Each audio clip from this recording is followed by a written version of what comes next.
Good evening, everybody who is joining us on Facebook Live and those who are joining us on Zoom. And if you're watching this in the future, good morning, good afternoon, or whatever time it is where you are. Today, I have here with me Dan O'Connell. He is running for school board. And Dan, why don't you tell us a little bit about yourself? Well, I'm running for the Fort Zumwalt School Board. I grew up in the Fort Zumwalt school districts, went to Lewis and Clark Elementary, on to DeBray, on to Fort Zumwalt South. I was there when Fort Zumwalt West was created. Um, then I went down to Rolla to pick up a couple engineering degrees. And now I work as the structural engineer for the St. Louis Masonry Institute. Good job. That sounds like a lot. It definitely sounds like a very challenging sort of atmosphere. And it's really cool to meet people who are like that. I'm like that too. So without further ado, because we did have a little bit of a delayed start, I'm going to get right into the questions. Um, do you have any ideas on how you would help our schools cope with the mental health crisis that our youth are facing? Um, we it's tough. It is genuinely tough because this the the teachers are easy. That is just make sure we need to make sure mental health is covered just alongside their physical health under their medical benefits. As adults and employees of the school, that's like easy, as in we can provide it to them for no problems. Students are tougher because they're minors, and this psych or mental health is medical help. Um, so as I would love to be able to provide at the very least, I would like to provide access to a program like Better Health. It's if anybody's watched or on the same YouTube algorithms as I am, it's a monthly subscription service where you can get online psychiatric help. And assuming we can get that legally covered for the students, I don't see any reason we couldn't offer that to the students through, like, with parental consent and some form of transparency. It's like I said, it's tricky. Um, but I'd also like, or at a minimum, I'd like to increase the amount of counselors we have. I believe the current recommendation is one counselor for every 250 students. And I'd like to I'd like to make sure for every, like in a school that would have 4 to 5 counselors, I want one of them to be a fully licensed psychologist, psychiatrist, to actually provide real help. But it's always going to be a battle because not every kid can go home to a good home environment, and there's not much the school can do to fix that. Next question would be, how can students be involved in the district decision-making process? I would like to make student body, or at least high school student body presidents count for something. We have 4 or 5 high schools in the district. If when you vote for student body president, I'd like them to be invited to school board meetings, including the closed session school board meetings, as not like basically as non-voting full members of the board. Um, just so that way they can actually have a voice and be present at those meetings. So in a way, they're like student advocates, would you say? What who bet like what better way to use the student body president format? They were elected by their school to be their president, and it should be more than just planning a party, or I don't even know what student body presidents do anymore. Understandable. The next question is, aside from the business aspects of how the district is run, what types of ideas do you have to help students in the Fort Zumwalt School District be successful and well-rounded before they graduate high school?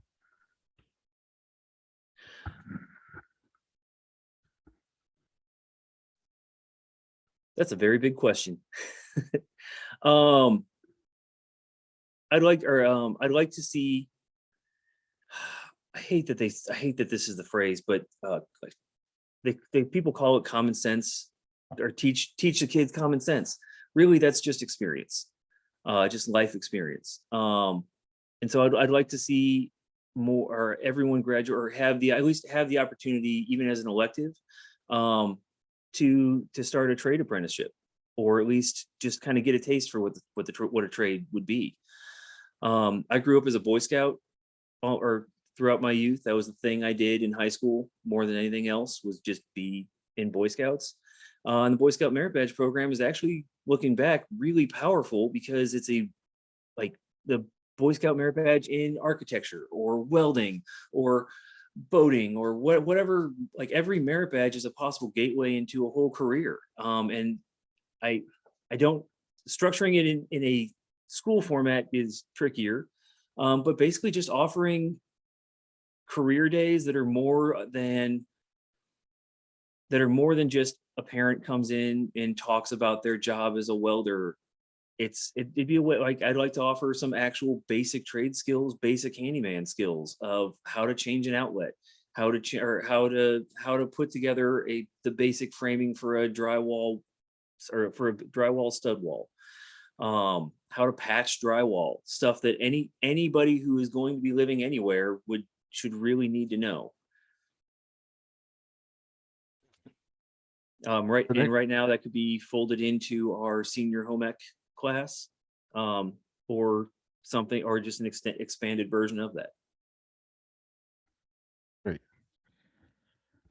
How can the school district address student drug addiction? Because simply just say no isn't enough. That one's that's another one that requires, or that the school district can only do so much. By off or Usually those looking for drugs are looking for an escape from their current reality, which is not a good reality. Um, having increased counselors with better qualifications, and just more counselors available, and it being normalized to go see a counselor, can help stem some of that, just from, like, you're not looking for an escape through chemicals, or looking to self medicate, but it would be a but or other than that, drugs are still going to be available at home. And if it's something you're going to reach for, it's something where I guess I have to say I support, um like just no tolerance rules at school, because I don't want it. It should not proliferate through the school at all. And as much as I hate the war on drugs, it's not something that the school needs to be, I guess, even any kind of welcoming on. Thank you for that response. How would you like to see the district evaluate learning and developmental deficits from mask wearing in school?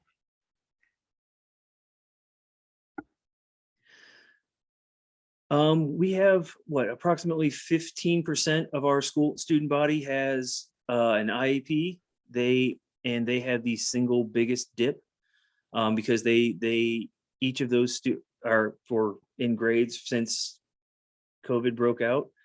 Um, is it, that just shows how important their individual lesson plans and all of the help they receive from our support staff it is.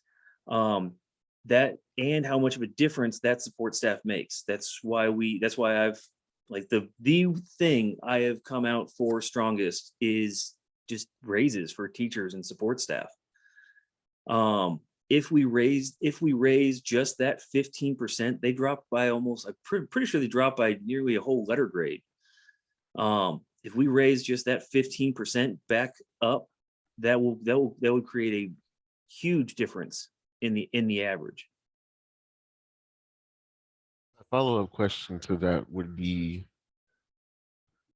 would you see a benefit in an increase of that kind of support staff, not just for where the need is greater, but also as a generalized staff for certain kinds of support for all the students? I'm sorry, you're going to have to elaborate with certain kinds of support. So in the way that those who have the IEPs are getting some, in a way, like there's a vessel for live feedback on that child in a more in-depth way.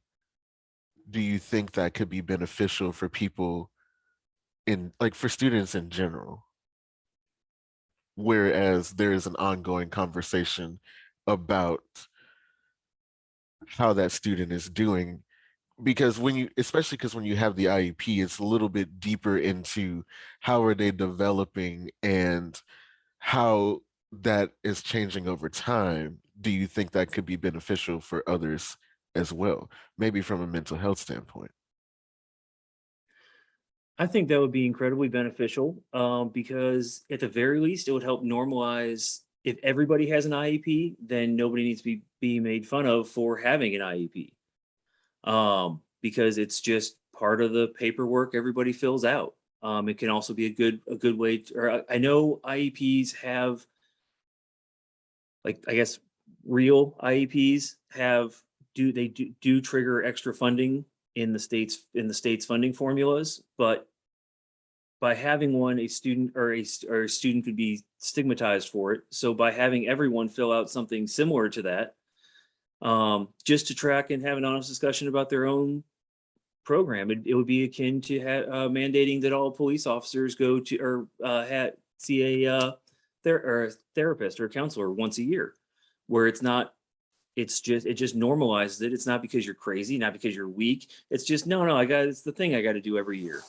So a student talking about it, it wouldn't be weird because everyone has one, and it would be a good vessel for parents to actually have an honest conversation about with their kids, and we'd probably discover quite a few more IEPs.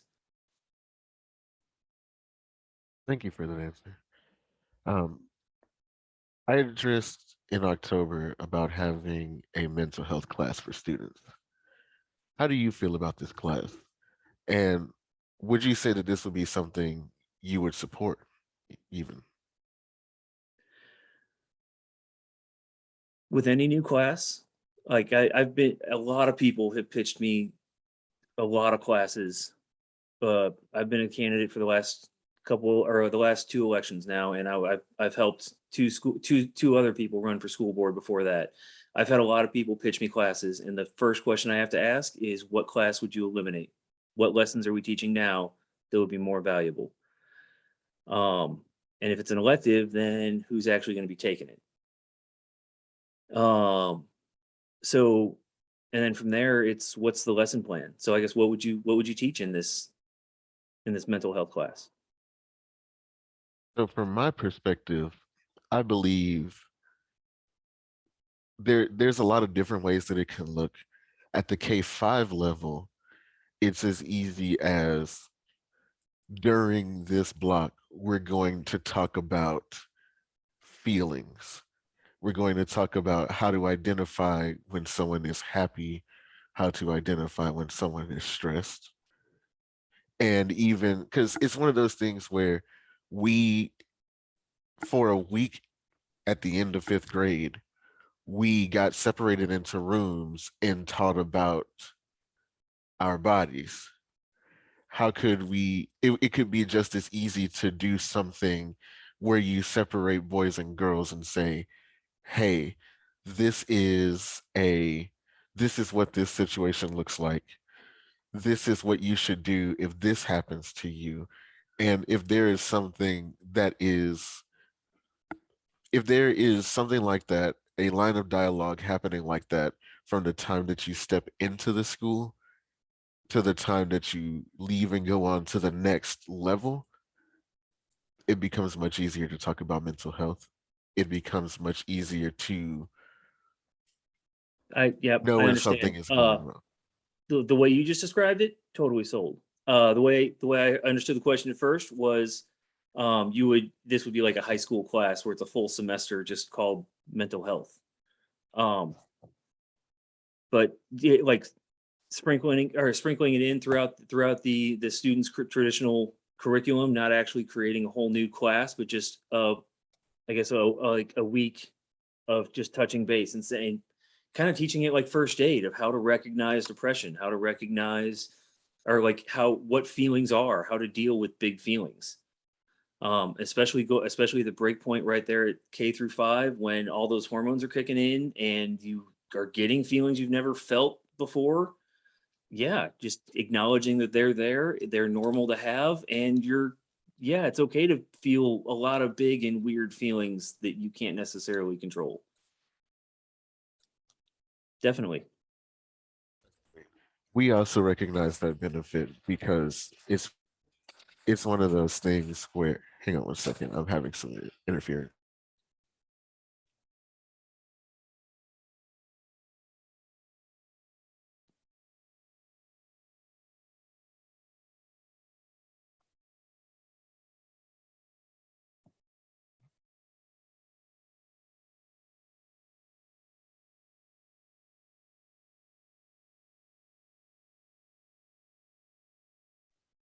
I'm so sorry about that.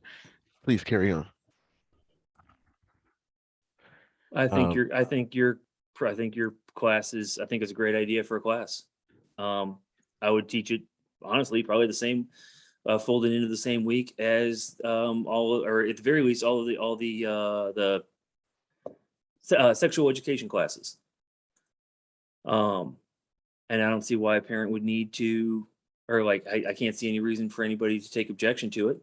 Um, and especially at the lower levels, it's easy to fit in. High school levels, it starts lesson plans start getting tighter and tougher to work in, but it's definitely something that you could work on. Um, so yeah, Thank you for that answer. Um, where do you stand on the issue of banning books? Case in point, the Wentzville School District. I thought Francis Howell was banning more books than Wentzville. It's really But both, but that's our that's what we went with since it's our neighboring school district and it's fresher on everyone's minds. yeah, don't I'm not into banning books. There are some excellent, they're like the books that the folks from the right are using as examples. They are they were a bad choice by the Librarians Association, like just a little too bold, but okay. But I'm in general, or well, not even in general. Anytime I find myself banning books, the libertarian in me starts getting real twitchy. And honestly, if I were to ban a book, it'd be maybe a math or science book, just so that way anybody would actually read it. Because if you ban a book to a high schooler in Missouri, I guarantee you they're all going to read it. True. The youth have a very strong propensity to defy things that they don't feel are fair. They have a very strong sense of justice, especially as we go into the younger generations. When they disagree, they vocally disagree. And I think that's really great. And they all have the internet and a phone. Okay, so we ban it from the library. Great, it's still on the internet. I know I can find every book I've ever wanted to find on the internet. Absolutely. Because if someone doesn't have a place to get it for free, there are torrents for everything. Yep. How are you going to advocate for and support special education and related service providers in the district? I know we touched on this earlier, but the reaffirmation is always great. Yeah, I'm sorry, I missed the. What was the question again? How are you going to advocate for the support, or sorry, how are you going to advocate for and support special education and related service providers in the district? Money. Just give them money. I'm not gonna. They don't need a pizza party. They just need a raise. If you're a support, most of this, or it's very common for support and service providers to have the highest rate of burnout. That means they have, in general, they have the least amount of tenure in the district, which means they're the least paid. And right now, you can't afford to live in St. Charles as an entry level support staff. That's Like you can't afford to live in the district as our district's entry-level support staff. That's completely unacceptable. Thank you for that answer. What is your stance on what is your stance on LGBTQ support at our schools in the form of gay straight alliance clubs and assistance for students who are transitioning? Clubs are great. They have to pass the same check boxes as every other club. I believe you have to have a certain amount of members to sign up as members, and then you got to have at least one staff, like faculty or staff sponsor. And that's pretty much the only threshold I need. And if you can't get more than two people to form a club, and you can't get one teacher to sign off on, committing a little extra hours to you, then maybe you aren't the person to be starting a club. And that's not because of the gay or straight thing. That would just be because you can't get enough people to join a club. Um, as for I guess as for trans or as for supporting transgender students, there's not. I mean, they're still students, but are also still minors. So that's where it gets. You'd have to be a little bit more specific on what you're looking for, because the school can only do so much. So what we really mean is that to you stated that you were advocating for more counselors in a building. Mhm. It would be for us, we would like to see something like that materialize as a counselor that they could go to. That's what is really being, that's what the students have shown us and what our research has suggested that would be the best move for that. Because if they have someone to hear them out on issues that they feel are very important, that is something that they would find valuable. So of those 4 or 5 counselors at a school, one of them would be specifically, or would have a specialization in LGBTQ issues. It could look like that. Yeah, I mean, I definitely support that. It's definitely an issue that keeps coming up. Either as people who have these feelings or aren't sure about having these feelings. And I imagine some students, it's just, I don't know. Am I gay? Am I bi? I don't know. I haven't, or am I just kind of going through a weird time right now? And yeah, having somebody who specializes in that just makes sense. It's one of the most common issues that's coming up. Thank you for that answer. What is your stance on school choice?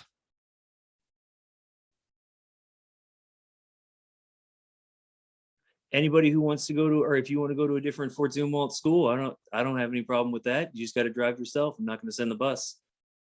But if you're talking about like vouchers to go to a private school, no, no, I'm keeping the money. The American Medical Association, Academy of Pediatrics, and the CDC all recommend based and evidence-based and comprehensive sex education programs to be offered to students. Will you, as an elected board member, address the need for comprehensive sexual education and also acknowledge that the current program is not comprehensive? If so, what timeline will you set to address the transition to an effective sex education program?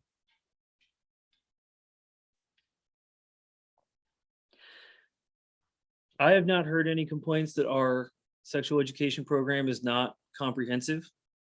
Um, I actually do, I guess, unironically support teaching natural family planning in schools. Not the God and Jesus stuff, but the actual biology part of it, about knowing like this is when women, this is when this is how a woman can tell if she's ovulating.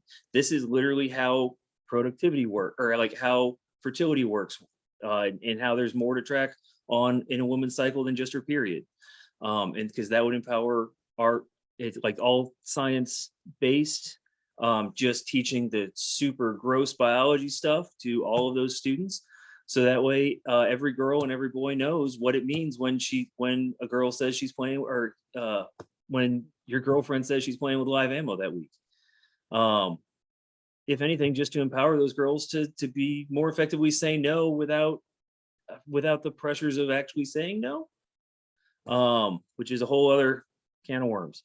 But basically, as far as I know, we don't have our sexual education program is more or less that, and we're not shying away from the issue, other than allowing parents to opt their kids out from that particular week, which I also am I'm in favor of. Parents should have the right to be able to pull their kids out for things they don't want their children to learn, but the school will teach it. Thank you for that answer. How will you manage conflict within the board? Privately, you'll never see me really call out a board member in a meeting unless it's getting to be a particularly bad day. Because the board should always appear united and should always appear like they're getting along and working together, even when they're saying silly stuff like they're like kids don't need to wear a mask because COVID's fake.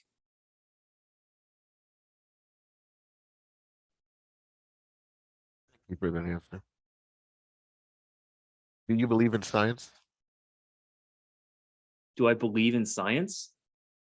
Yes. That's that's the saddest question I think I've heard this entire election. Yes, like yes, my sister is, you look up Karen O'Connell on some of the research for the bunch of the COVID vaccines. My sister's name is on there. I myself am the structural engineer for the Masonry Institute and have applied science my entire life. So yeah, yeah, I guess I believe in science, and I'm sad that that's a question. Thank you for that answer.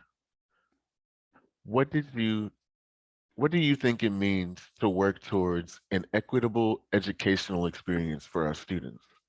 Is this something you hope to achieve? I think an equitable education standard should be the core mandate of any school board. Every student that walks through should receive the same education as any other student, and that education should be the absolute best education that our district can provide. Thank you. We need additional door locks and latches to aid in lockdowns. What's your stance on bettering our safety in classrooms and in other areas such as buses and playgrounds?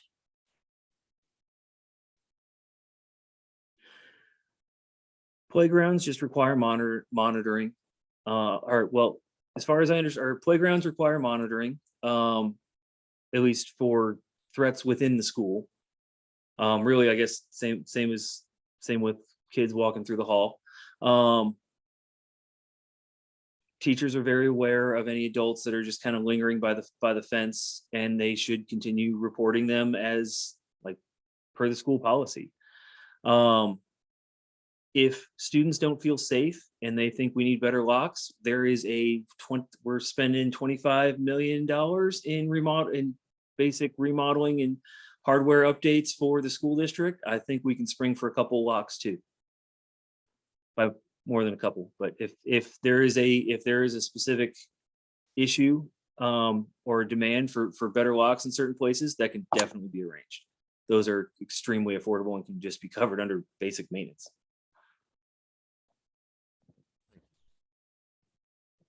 Many kids suffer with mental health issues, and educating in the classroom has been a challenge for teachers. What can the school district do to support our teachers going forward to make sure they have training, knowledge, help, and tools to work with kids with all different types of issues returning to school after the pandemic? You know that mental health class that you were talking about, where teaching reads more like a first aid class of how to spot depression, how to spot mental breaks, how to spot anxiety. We would have to we'd have to train our teachers to learn how to spot that, and encourage and have them report those students, or send or prescribe those students to go to a counselor's office and talk to somebody about that. And then also report that to the parents and try to say like, hey, these kids, your kid seems to be having like some anxiety issues. Do you need help dealing with that? Do you need like we offer online there or counseling through the district. If you sign this consent form, you can have your child talk to somebody, or if your insurance, or if you can afford it, here's a list of psychiatrists that the district recommends.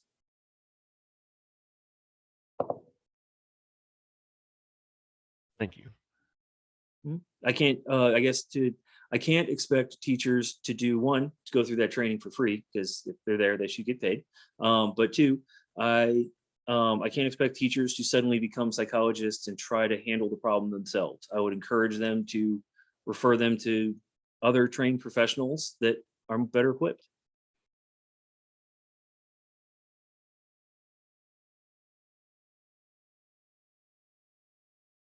I know that equal doesn't mean we all get the same thing. It means we all get what we need. What can you do to help kids who need more? What can I do, or what? Sorry, there's a key word in there. I want to make sure I got clear. So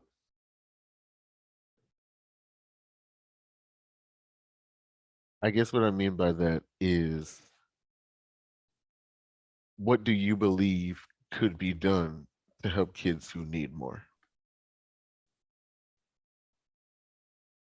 Um, Normalizing asking for help. It has to be okay to ask for help. It can't be a sign of weakness. It can't be a sign. They can't hesitate to need, if they need it, they can't hesitate to ask. Um, and it has to be okay to ask. And that's where we'd have to make sure every teacher that sees a kid, or that has a kid come up and ask them for help, doesn't question it and just simply sends them to the person that can help them best. By default, that would probably be a guidance counselor.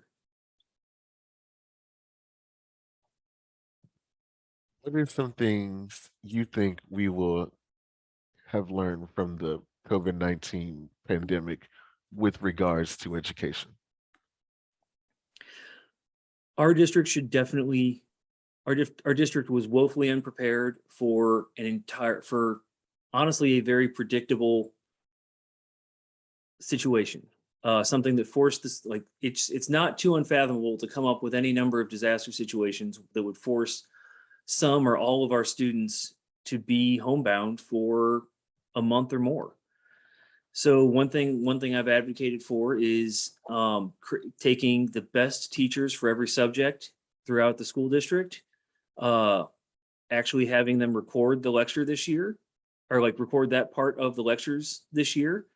Um, Hire a video editor to snip it together and basically create a series of Khan Academy style videos for the district's entire curriculum, K through 12 curriculum, um, as kind of a default video lecture, or like as a default um, system akin to the inverted classroom that we can just that we can just turn on and have on a shelf, or even have available to students as they progress through their normal in-school education. Um, I think that'd be a very minimal cost, and it would allow students who are homebound for other illness issues. Somebody breaks a leg and they can't go to school for 3 or 4 weeks. Now we can just have them go to the online classroom. And now if COVID round 3 breaks out, we end up having to shut down the schools. We have a series of cut and edited and professionally made videos for teachers to point to as the lecture for the day. And then during the Zoom class, they can actually just spend the time answering questions in an unstructured format without needing to go over the lecture again that nobody's really willing to listen to. I know as in engineering school that the recorded lectures just started becoming popular. If I'm not dating myself too much, but that was incredibly valuable for me because I could see that key part of the lecture in a complicated math class, and just go back and rewind it 3 or 4 times until it finally clicked in my brain, and it was incredibly useful. Not to mention, teachers have bad days at work. Sometimes you're just not feeling it that day, and you didn't really do that great of a job lecturing that part of history. But students really need to learn it, so they can, if they're missing something, they can go back, look at that lesson taught by a teacher who was definitely on that day, and gave a recorded lecture without any interruptions or distractions or anything like that, and then go back and watch it over and over again, studying for the test.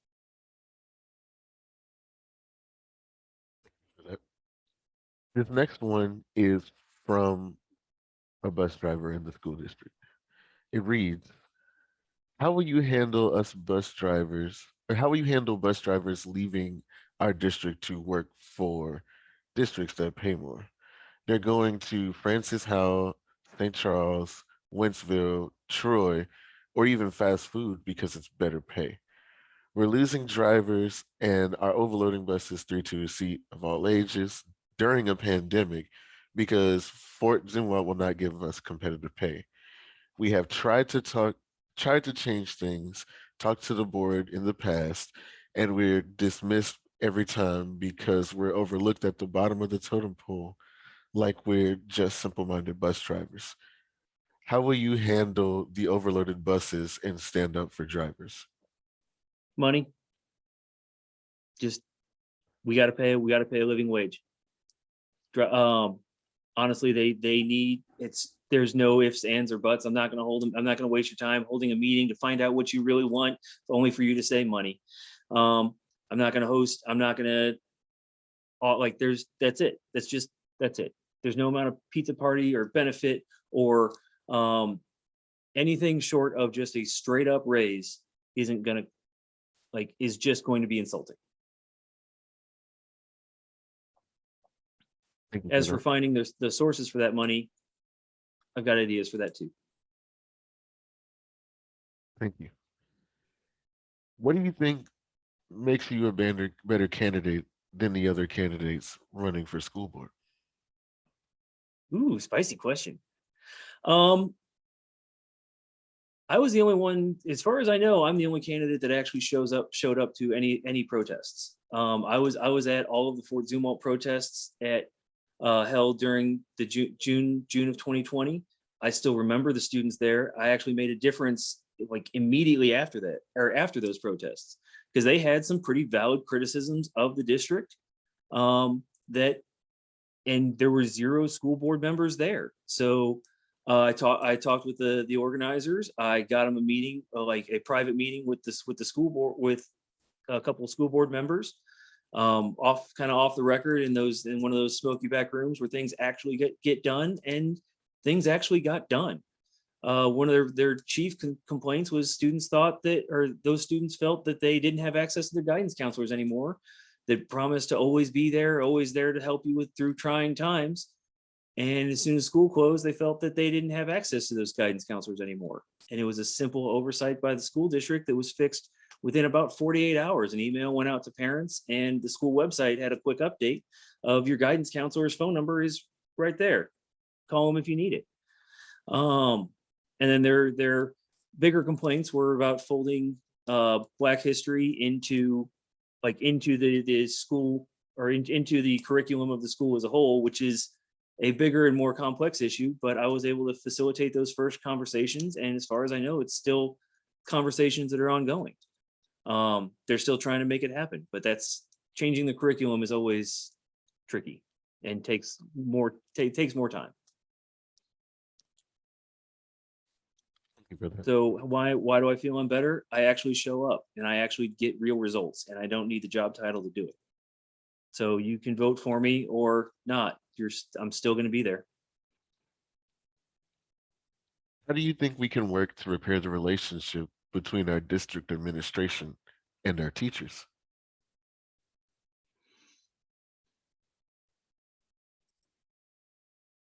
it's management versus the union. Um, there's always going to be a gap there. Um, and I don't know how much you can, or even how much you want to try to work to repair it. Um, but I know at the higher levels, teachers are extremely aware of the salary divide, which is something I would definitely want to fix. Because if we don't give our teachers a raise, then they're going to do the thing, or they're not allowed to strike, but they're going to do the thing where they don't show up to work anymore.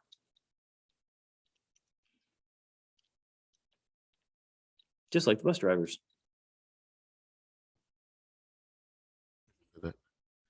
How do you think we can make Board of Education meetings less chaotic?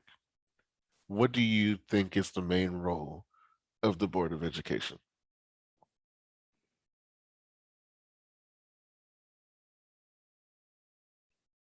The main role of the Board of Education is to oversee the everything about the school district, not just or where the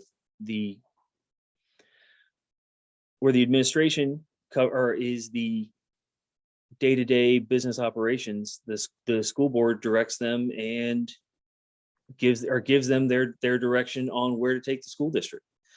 Um, as for school board meetings being chaotic, you're inviting people from anywhere. Anybody that shows up to those meetings is allowed to have public comment.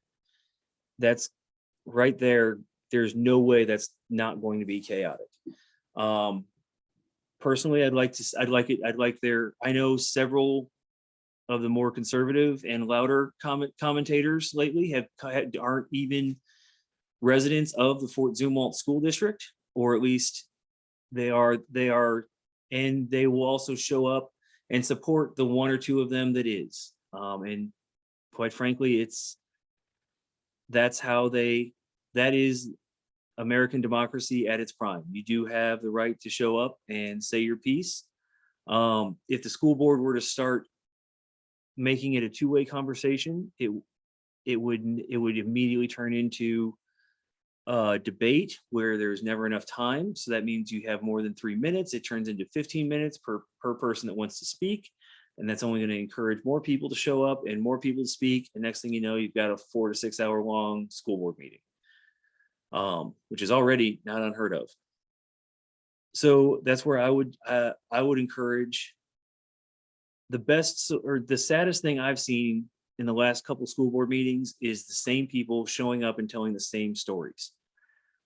That means no one on the school board has actually reached out to them to talk to them privately, because bringing up an issue at the school board meeting, it's not going to get, that'll just make it bring some public attention to it, but at the very least it should get the school board members attention, at least one of them, to reach out and say, hey, that was a horrible story.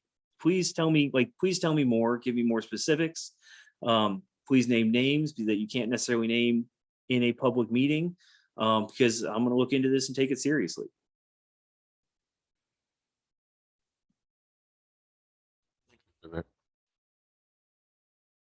What does having an inclusive classroom mean to you? How will you ensure diversity and inclusion is occurring within the district?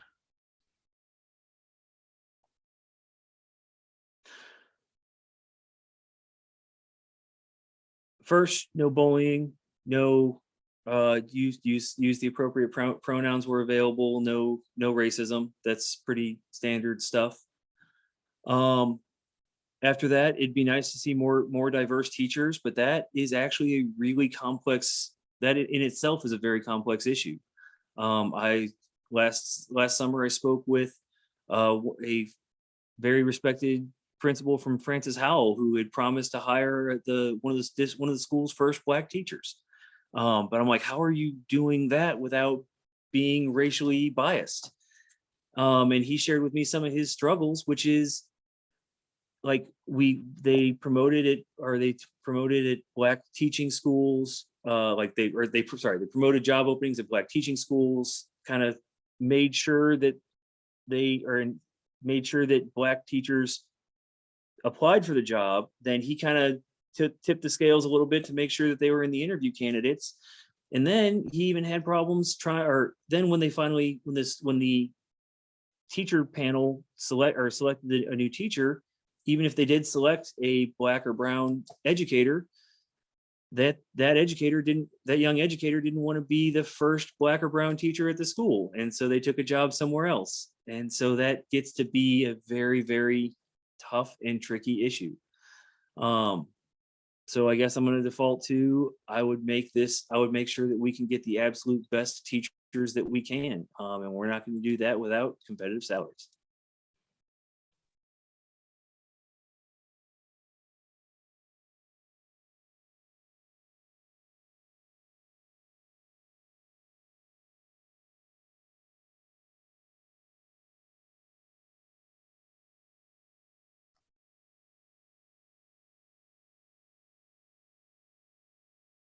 You there? Yes, I'm sorry, I had a microphone malfunction. Um, Thank you for that, by the way. Yeah. Please share your thoughts on what role the IEP 504 process plays in the public system. How will you ensure those students on IEPs and 504s are included in decision making that affects their access to curriculum?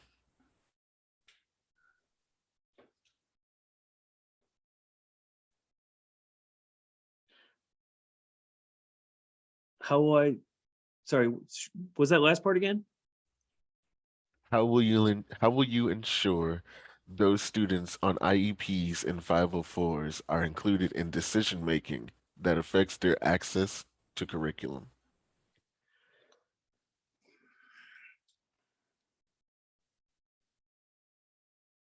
I would only hope that their parents included them in those decisions. How would I, but ultimately it's their parents' choice to include them in those decisions or not. Um, so if your parents aren't including you in those IEP discussions, that's a big loss. I'd like to require them, but honestly, or I'd like to require that the student be present for those meetings, but ultimately it's a parent's choice on how to raise their child. For that? Are you willing to respect expert opinions on various issues, public health and safety within the district?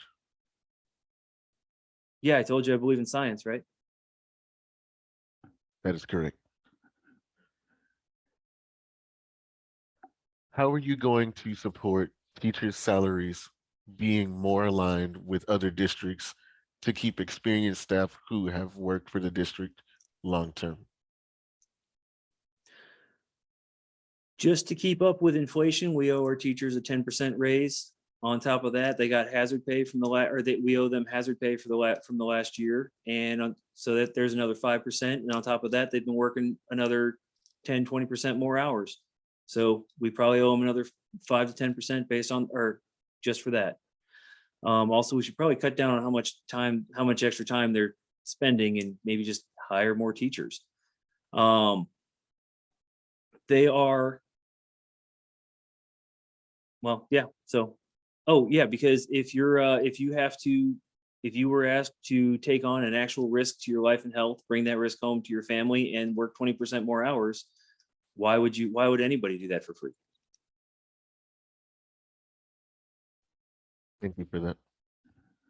What are your views and opinions on how the Fort Zumwalt School District Board of Education handled the COVID-19 challenges so far?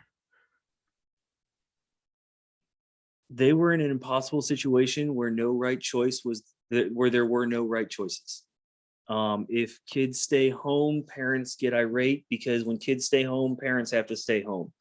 And so if when the governor opens the economy back up and parents still have to stay home, that means they have to or they have to figure out basically babysitting while their kids are schooling from home. So there's and there's, whether it's right or wrong, that's a very real thing that they had to do, that they had to decide. I know there were a ton of different factors in those choices, and I respect the choices that our school board made. And I know that I am not part, or I am not aware of even half of the considerations that they had to make for that. I very much respect that they opened this, they when they opened the schools, they had a mask mandate, and they kept the mask mandate even after getting sued by the attorney general.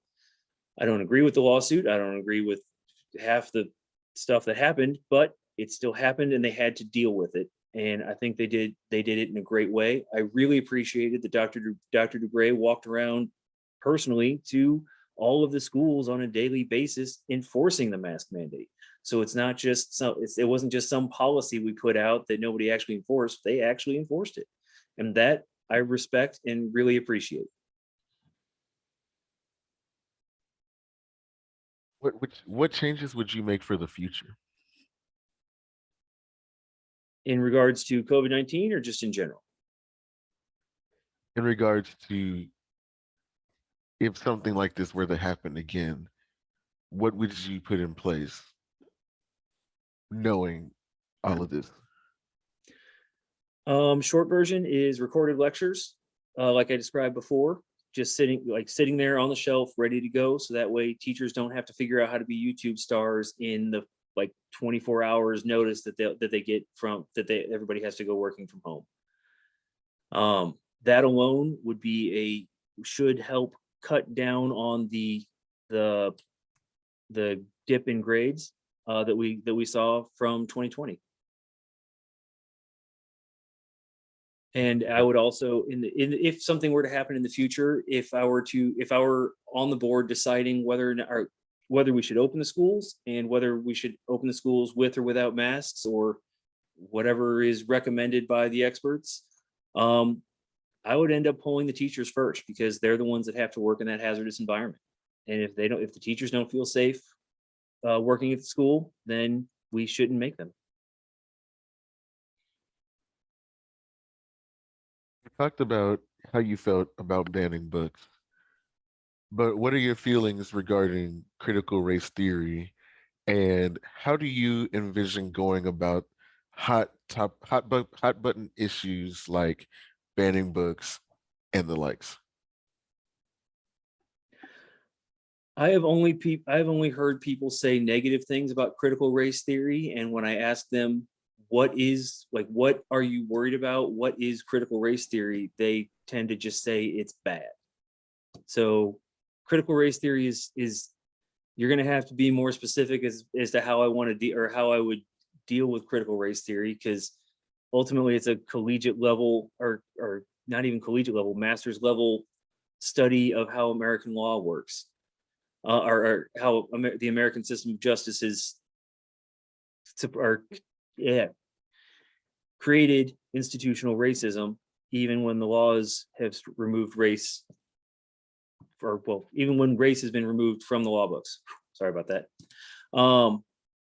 But I think we can definitely change how our history classes and start including stories from Black history. But Francis Howell, I think, has the worst of all solutions right now, which is I believe they're going to start offering, or we're considering offering.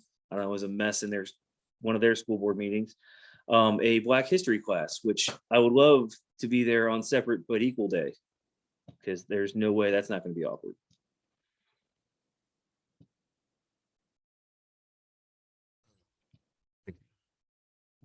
What do you see from other school districts like Francis Howell or Wentzville that they are doing well or poorly that you would like to implement or avoid? Well, I think I just answered that question. They do Francis Howell is or was considering a Black history class to that people were using as a scapegoat, saying they're teaching critical race theory. Well, but then also people were demanding a class like that because Black history is truly American history. But I would rather teach that not during Black history class. I would rather teach it during just American history class. There's several stories there, and that could just be folded into our normal history classes. They don't need to push any kind of narrative. It's just things that happened in our history. I'd also like one thing I'd like to consider is a taking one of the right now we have a pretty consistent cycle of world history, American history, or like world history and American history. I'd like to fold into that cycle a Missouri or even St. Louis history that would focus on the local major local events. Like there was a strike of all black miners just or in East St. Louis in 1880 that nobody ever talks about. That was actually huge for the labor rights movement and civil rights movement. Then there was also, I'd also like, everybody seems to have already forgotten that in 1993, St. Louis brought in or a ton of Bosnian immigrants, refugees. And in a time when when taking in refugees that leave everything in their country to come here, that now that that's political, that's a huge success story that I think we could give to all of our students.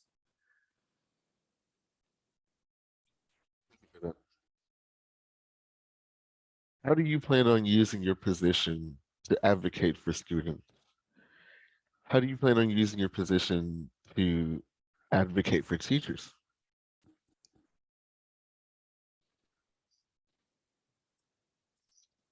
Well, I think I've kind of already answered this for the most part. Would you or the school board is who you would advocate to. I've already used my position as just somebody who is friendly with several school board members to advocate for students. Like I said, I went to the Black Lives Matter marches. I spoke with the organizers afterwards. They had very valid criticisms of our school district, and I made sure that they got a private meeting. And I would if the students if the students throw a protest, I would be there offering private meetings with me instead of just that guy I know. And I would take them seriously and let them speak their mind in that less public forum, where we can actually have a real conversation. I can be very honest and say like, hey, yeah, cool, I see your problem. That idea is not going to work, but here's what we can do to fix the issue, or here's why it's more complicated than just giving teachers raises. As for how would I advocate for teachers, I mean, I'm pro union, I'm pro teacher, and I would give them money, which I think is about all their biggest concern right now. It makes classes better in every way. For that. Earlier, we talked about your idea for some classes that we could have based around, like you were talking about computer science classes and things of that sort. Could you expand upon that a bit? Um, I didn't say computer science classes weren't my idea. As far as I understand, those basic coding classes were already being offered, which I would also continue promoting. But I would actually teach. I would want to teach students blue collar skills. Even the most like the basic handyman class, I suppose, would be most appropriate. I think like it would replace like wood shop or metal shop or things that we either used to teach or still teach. And but it would be focused not just on make a birdhouse, which isn't exactly a valuable life skill. It would focus on here's how to patch drywall. Here's how to properly prepare and paint that wall. Basically, here's how to fix a hole in your dorm room before the RA finds out. But then also basic handyman stuff like replacing an outlet, install a ceiling fan. Here, like, and with that, you learn here's how to safely climb a ladder. Here's how to just do basic household repairs and maintenance. That ultimately, if you can do those, if you can patch drywall, and if you can patch drywall, snake a pipe, and install an outlet, I've got 3 handyman services that will hire you right now, paying $20 an hour. Thank you for that. I have just 2 more questions here. We're coming up on the hour mark, so um, we're doing pretty good on time because at this point, if we had the Facebook going, we would be moving on to public questions. So we can get a little bit deeper about these here. Sure. Mistreatment is not happening only between kids, but also between teachers and staff and the kids. When stories conflict, how can we make sure that the child's perspective is being heard? These are things I take very seriously, and have taken very seriously in various Facebook groups that I've just been a member of. And the first step to me taking it seriously is somebody has to be able to name a name. One thing I really do not like that has become acceptable is just people are saying this happened. Here's this story that I heard from another person. Like, if you can give me the name if you can give me the name of at least one of the people that were affected, and name the teacher, like even just privately, then that is something that I would take extremely seriously without tolerance. And because that at no point should a student be abused by a teacher. And that's something I would personally look into and physically, personally show up to the school and ask questions. And if it required further action, then I would take it directly.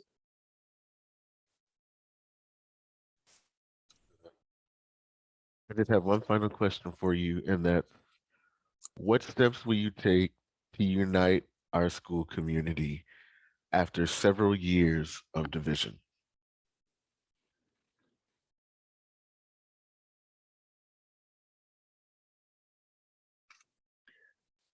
For what it's worth, our school community specifically is actually not that divided. One thing I've respected about all of the candidates is they all seem to have the overarching, the reason they all filed, the core reason that ever seems to be largely unspoken, is they look at Wentzville, they look at Francis Howell, and they're extremely divided. School board,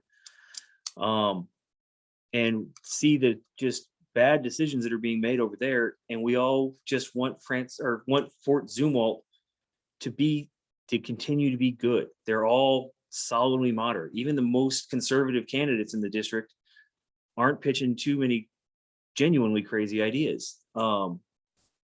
It's so that is refreshing. As for fixing the divide, it's got to be case by case. They're dividing us based on our beliefs or based on our identities is the new path of success in national politics.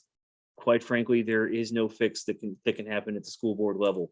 We're just going to have to keep dealing with it case by case, because even if we fix the divide on the mask mandate, then critical race theory is going to be right behind it. Right after critical race theory is going to be something else. And I don't look forward to what it is, but it's going to happen, and it's just going to keep happening because it's a great way to get votes and national attention. So all I can do is just stay focused on the kids and make sure they're receiving the best education possible. Thank you for that, Dan. Those are all the questions I've got for you today. I would just like to thank you so much for giving us your time. Um, would you like to leave a line open so that people can get to you with those public questions, and then you can answer them maybe on your page? Of course, literally how? But I mean, I'm always there on my Facebook page, and I respond to every comment. Alrighty. Well, with that, I would like to thank you once again for coming. And I also have to say that on behalf of my foundation itself, that this is a town hall where this is a public forum for us as a foundation and for the community to come together to ask a candidate for an office questions that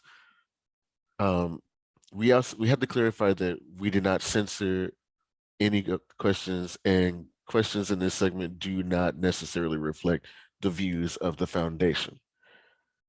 And with that, Mr. O'Connell, I would like to thank you for coming, and we'll see you next time. Thanks a lot. Thanks for doing this, by the way. No problem.